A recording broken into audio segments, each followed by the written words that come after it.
আকবার। মেয়েদেরকে আগে দাঁড়া করে দেয়, পরবর্তীতে ছেলেরা আগায়। আগে মেয়েদেরকে দাঁড়া করে দেয়, আগে মেয়েদের দাঁড়া করে দেয়, মেয়েদেরকে সামনে দেয়। মেয়েদেরকে সামনে আসার জন্য সুযোগ করে দেন। আপনারা ফাঁকা করে দেন মাঝখান দিয়ে।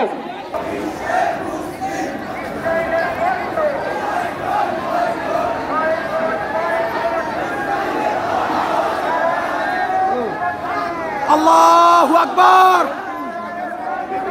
আল্লাহু আকবার।